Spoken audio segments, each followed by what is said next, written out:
नमस्कार मैत्रिणींनो, आज आपण करणार आहोत वडापाव. तर मी तुम्हाला ना आता 6 महिना आपल्याला वेगवेगळं दाखवावं लागणार आहे. पिठाचं वेगळं, भाजीचं वेगळं, चटणीचं वेगळं.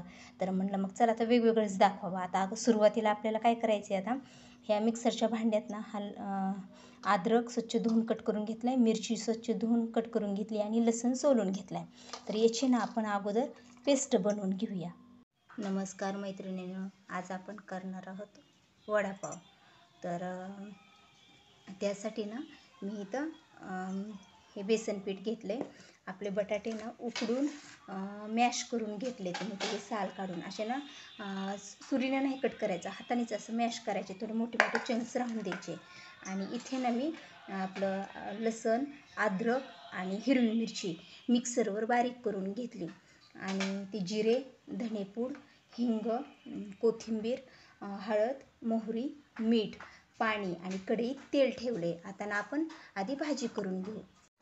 तर आपलं तेल गरम झाले. मी ना याच्यात मोहरी टाकते.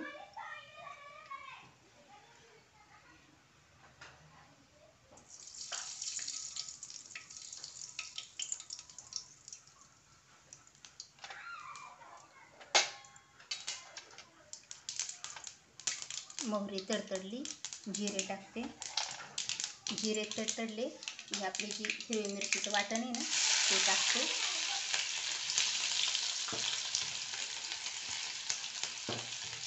तर आपलं ना वाटण चांगलं परतले. आता ना मी ह्याच्यात हिंग घालते, याच्यातच धनेपूड घालते, हळद,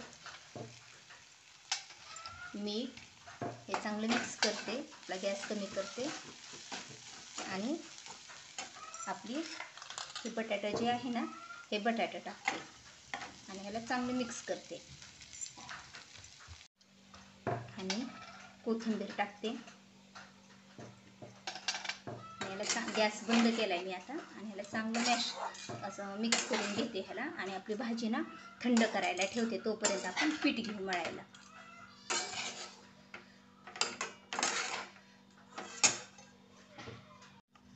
आणि आता आपण पीठ घेऊ मळायला. तर हे बेसन पीठ घेतले मी. याच्यात हे मीठ टाकते, एक अंदाजे 1 चमचा आहे, सोडा आणि हा ओवा. आणि याचे पाणी टाकून ना आता हे मी पीठ मळून घेते.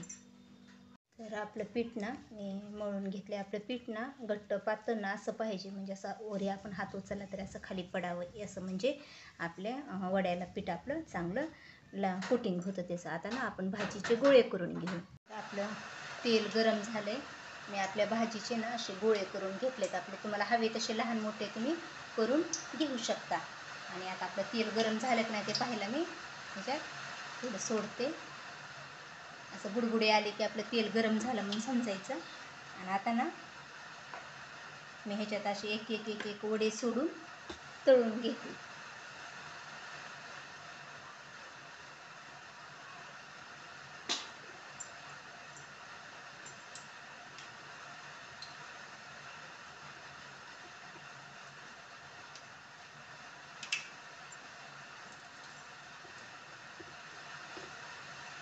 आणि अशा प्रकारेच मी सर्व वडे तळून घेते.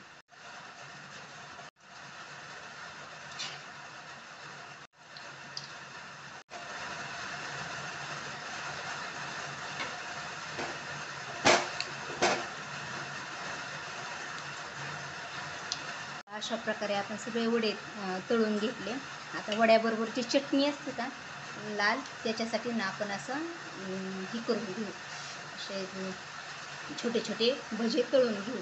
आणि हे कडक तळायचे आणि थंड झाल्यावर मिक्सरवर ह्याच्यात लसण, तिखट, मीठ, जिरे टाकून हे बारीक करायचे. तर मी हे आता असे करून कडक तळून घेते.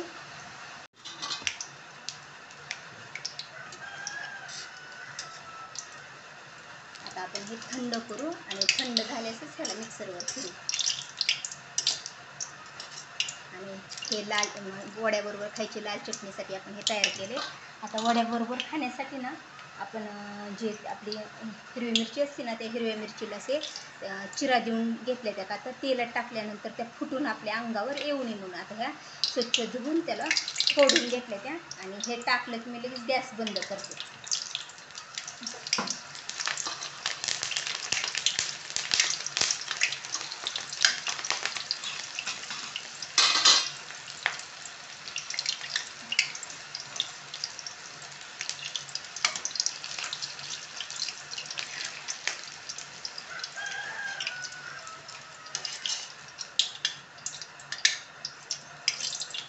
आणि हे गरम आहे ना, तोपर्यंत त्याच्यावर मीठ टाकायचं म्हणजे याला चांगलं बसतं. आता ना आपण आपले ही करून चटणी करून घेऊ. तर आपल्या तेवढ्या पिठाचे तेवढ्या बटाट्याचे 16 वडे झाले. हे ना मी चटणीसाठी करून ठेवले. आता हे ना मी मिक्सरवर बारीक करणार.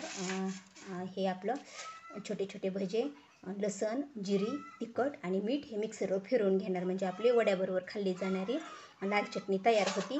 इकडे मी पाव आणि आपली ही मिरची तळून गरम असताना त्याच्यावर मीठ टाकून घेतलेलं आहे. तर मी आता अगोदर ना आपली ही चटणी ना ही करून घेते. तर मैत्रिणींनी मी ना आपली चटणी लाईट नव्हती, मी उकळात कुटून घेतली. तुम्ही पाहू शकता आपली चटणी. आणि आता ना मी पाव आहेत ना ते असे मधून फोल्ड केले, तर याच्यावर आता चटणी टाकून घेते. तर मी आपल्या पावावर चटणी टाकली. हे वडा ठेवते.